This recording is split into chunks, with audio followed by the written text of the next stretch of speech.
Hi everyone, welcome to day 6 of beginner to advance speed cubing series. And आज की video में हम सीखने वाले हैं लुक अहेड के बारे में। एंड ये एक बहुत ही यूजफुल टेक्निक है जब आप स्पीड क्यूबिंग में एंटर करते हो, क्योंकि इसका मतलब मैं बताऊंगा जब मैं वीडियो स्टार्ट करूंगा एंड आपको इंट्रोडक्शन दूंगा और हर स्टेप में कैसे हम इसे यूज़ करते हैं वो भी बताऊंगा। बट ये टेक्निक बहुत ही ज़्यादा यूजफुल है एंड ये आपको आनी ही चाहिए अगर आप क्यूब को तेज सॉल्व करना चाहते हैं। ओके, एंड अगर आपने प्रीवियस 5 वीडियोस जो इस सीरीज के हैं वो नहीं देखे हैं तो पूरी प्लेलिस्ट का लिंक मैं डिस्क्रिप्शन में डाल दूंगा, उनको भी चेकआउट जरूर करना, जिसमें मैंने 2 लुक OLL 2 लुक PLL बिना किसी एल्गोरिदम के सिखाया है, बिगनर मेथड सिखाया है, CFOP मेथड का सबसे ईजिएस्ट वे सिखाया है एंड फिंगर ट्रिक सिखाई है, वो भी एडवांस्ड। ओके, एंड इस सीरीज को और ज़्यादा प्यार और सपोर्ट करने के लिए वीडियो को लाइक ज़रूर करना, कमेंट ज़रूर करना एंड चैनल को सब्सक्राइब ज़रूर कर लेना। ओके, तो चलो फिर स्टार्ट करते हैं आज का वीडियो एंड सीखते हैं कि लुक अहेड। तो देखो, लुक अहेड के नाम में ही इसका मतलब छुपा है। लुक अहेड मतलब हम एक स्टेप आगे देख रहे हैं, आगे देखना। सो बेसिकली हम क्या कर रहे हैं, जब हम क्रॉस बनाते हैं या F12 सॉल्व करते हैं या फिर PLL OLL सॉल्व करते हैं तो क्यूबिंग में सबसे बड़ी मिस्टेक जो बिगिनर क्यूबर करते हैं वो ये करते हैं कि वो बहुत ज़्यादा पॉज लेते हैं। पॉज का मतलब क्या है, लाइक क्रॉस में उन्होंने क्रॉस एजेस देखी और उनको सॉल्व करना स्टार्ट किया, जैसे मैंने क्रॉस बना लिया। अब वो क्या करेंगे, F12 को ढूंढना शुरू करेंगे। तो वो क्या कर रहे हैं, F12 को ढूंढने में काफ़ी बड़ा पॉज आया, यानी क्रॉस से जब F12 में स्विच हो रहे हैं तो काफ़ी बड़ा पॉज आया। फिर उन्होंने एक F12 पेयर लगाया, फिर वो रुकेंगे और दूसरा F12 पेयर ढूंढेंगे, फिर दूसरा F12 पेयर लगाया, फिर वो रुकेंगे एंड तीसरा F12 पेयर ढूंढेंगे, तीसरे के बाद चौथा, एंड ऐसे करके बहुत ज़्यादा टाइम वेस्ट होता है। और ये सेम चीज़ हम OLL में भी मिस्टेक करते हैं और सेम मिस्टेक हम PLL में भी करते हैं। तो लुक अहेड का बेसिकली मतलब ये होता है कि आपको एक स्टेप आगे सोचना है। अब इसको हम अप्लाई कैसे करते हैं वो मैं आपको दिखाता हूँ। देखो, जब हमारा क्यूब पूरा तरीके से स्क्रैम्बल्ड होता है और हमें फर्स्ट स्टेप करना होता है जो कि क्रॉस है, तो हम सबसे पहले क्या करते हैं, जब इंस्पेक्शन टाइम होता है 15 सेकंड का, तो हम सबसे पहले क्रॉस को पूरा अपने माइंड में मैप कर लेते हैं कि कैसे बनाने वाले हैं। लेकिन जब हम क्रॉस की लास्ट एज लगा रहे होते हैं ना, हमें तभी देख लेना है कि हमारा फर्स्ट F12 पेयर कौन सा होने वाला है। यही लुक अहेड है। कैसे, जैसे दिखाता हूं मैं आपको। मान लो हमारा क्रॉस यहां पर लगा हुआ है, मतलब रेड एज यहां पर है, ऑरेंज एज यहां पर है, ग्रीन यहां पर है और काफ़ी इजी क्रॉस भी है, और ब्लू एज यहां पर है। तो हम क्या करेंगे, इसको ऐसे लगाएंगे। अब देखो, क्रॉस हमारा बन गया। अब लास्ट स्टेप क्या है, हम इसे अलाइन करने वाले हैं। अब अलाइन करने के टाइम ही आपको अपना पहला F12 पेयर देख लेना है, ताकि जैसे ही आप अलाइन करो ना तो आपको टाइम वेस्ट ना हो अपना पहला F12 पेयर को ढूंढने में। अब देखो, जैसे मैं इसे अलाइन कर रहा हूं, मुझे पहला F12 पेयर अपना ऑरेंज, ब्लू एंड व्हाइट वाला दिख गया, यहां पर ऑरेंज और उसकी एज दिख गई। तो मैं क्या करूंगा, इसको साथ ही साथ लगा दूंगा।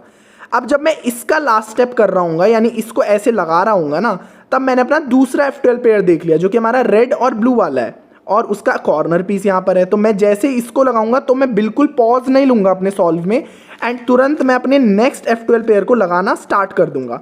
अब जब मैं ये वाला F12 पेयर लगा रहा हूँ तो मेरे को ये वाला F12 पेयर अपना दिख गया जो ऑलरेडी बना हुआ है। मैं क्या करूँगा, नेक्स्ट इसको तुरंत लगाऊंगा बिना किसी पॉज के, और लास्ट F12 पेयर मेरे को रेड और ग्रीन वाला यहाँ पर दिख गया था तो मैं इसको लगा दूंगा। अब आप देखोगे इसमें कोई मेरा पॉज नहीं आया है। अब लुक अहेड की प्रैक्टिस कैसे करनी है, लुक अहेड की प्रैक्टिस आपको जितना ज़्यादा आप क्यूब को सॉल्व करोगे एंड जितना ज़्यादा देखोगे और नए नए स्क्रैम्बल्स को, आपको उतना ज़्यादा समझ में आएगा। अब लुक अहेड के लिए मैं कोई ऐसी सच टेक्निक आपको नहीं बता सकता कि ये करोगे तो इंप्रूव होगा। बेसिकली आपको बस मतलब पता होना चाहिए कि लुक अहेड एक्चुअल में होता क्या है, कि एक स्टेप आपको आगे सोचना है। तो जब भी आप अपना लास्ट मूव कर रहे हो तो आपको देखो, पता है हमारी मसल मेमोरी इतनी स्ट्रांग होती है ह्यूमन माइंड की, कि मान लो देखो आपने ये वाली चीज़ देखी, ठीक है, इसको आपको लगाना आप जानते हो, तो अगर मैं आपकी आंखों पर इस टाइम पे ब्लाइंड फोल्ड लगा दूं, पट्टी बांध दूं, तब भी आप इसे नॉर्मली लगा पाओगे। क्यों लगा पाओगे, क्योंकि मूव्स आपके स्पेसिफिक हैं। तो आपको कोई देखने की जरूरत नहीं है कि इसको लगाने की क्या मतलब क्या मूव्स होने वाले हैं, तो आपको मूव्स पता है। तो आपको क्या करना है, जब ये ऐसा कुछ स्टेप बचता है जिसके मूव्स आपको ऑलरेडी पता होते हैं कि यही लगेंगे, तो आप अपना दूसरा F12 पेयर ढूंढना शुरू कर दो उसी टाइम पे, ताकि आप जब इसे ब्लाइंड फोल्डेड लगाओ तो आपका ध्यान जो है वो दूसरे F12 पेयर पे हो, और आपका जो लुक अहेड है इस टेक्निक से बहुत जल्दी इंप्रूव होगा। तो क्या करना है, जब आपके लास्ट मूव्स बचे हो, आपको पता है कैसे लगाने हैं लास्ट मूव्स, क्योंकि लास्ट मूव बहुत स्पेसिफिक होते हैं। जब F12 पेयर हमारा बन जाता है, जैसे ये मान लो ये वाला केस है, इस जो कि सेम कलर होता है, मैंने CFOP मेथड में सिखाया आपको F12 में। हम क्या करते हैं, इसको पेयर करते हैं और इसको नॉर्मली लगाते हैं, तो मूव्स तो वही रहेंगे, आपको आते भी हैं मूव्स। तो अगर मैं ब्लाइंड फोल्ड भी आपको कर दूं तब भी आप इन्हें लगा पाओगे। तो आपको ध्यान किस पर देना है, जो आगे F12 पेयर्स बनने वाले हैं। इसी को लुक अहेड बोलते हैं। अब लुक अहेड आपको OLL में भी काम आ सकता है। कैसे? जैसे मान लो ये वाला F12 पेयर मेरा लास्ट F12 पेयर है, मैंने इसको लगाया और जैसे मैं इसका लास्ट मूव कर रहा हूं ना, मैंने प्रेडिक्ट कर लिया कि मेरा कौन सा OLL केस आ रहा है। तो मैंने लास्ट मूव किया, मैंने प्रेडिक्ट कर लिया कौन सा OLL केस आ रहा है, मैंने तुरंत इसे सॉल्व कर लिया। अब जैसे मैं इसका लास्ट मूव कर रहा हूँ, मैंने तुरंत प्रेडिक्ट कर लिया कि कौन सा PLL केस आ रहा है और मैंने PLL भी सॉल्व कर दी। ठीक है, OLL और PLL का जब लुक अहेड मैं आपको इसके एडवांस OLL और एडवांस PLL सिखाऊंगा तो और ज़्यादा आपको समझ में आएगा। बट क्रॉस और F12 का लुक अहेड आपको अभी सीखना चाहिए कि कैसे बेसिकली लुक अहेड वर्क करता है। तो एक स्टेप आपको आगे देखना है। मूव स्पेसिफिक होते हैं लास्ट के, तो लास्ट मूव्स वाले जो मतलब स्टेप्स होते हैं F12 का, कोई भी पेयर आप लगा रहे हो मूव स्पेसिफिक होते हैं, तो आप उन्हें ब्लाइंड फोल्ड भी लगा सकते हो। तो ध्यान रखना है कि नेक्स्ट F12 पेयर कौन सा आने वाला है, उसी को लुक अहेड बोलते हैं। ओके, सो लुक अहेड में इतना कुछ समझने जैसा नहीं है, बट ये टेक्निक इतनी यूजफुल है कि आपके जो सॉल्व में पॉज आते हैं, आप बहुत ज़्यादा रुकते हो एक स्टेप से दूसरे स्टेप में स्विच करने में, वो आपका एकदम से खत्म हो जाते हैं। ओके, एंड काफ़ी टाइम भी बचता है आपका। So that's it for this video and look ahead के बारे में बस इतना ही था। मिलते हैं Day 7 वीडियो में, जिसमें स्टार्ट होने वाला है एडवांस CFOP और काफ़ी मज़ा आने वाला है। ओके, तब तक के लिए हैप्पी क्यूबिंग।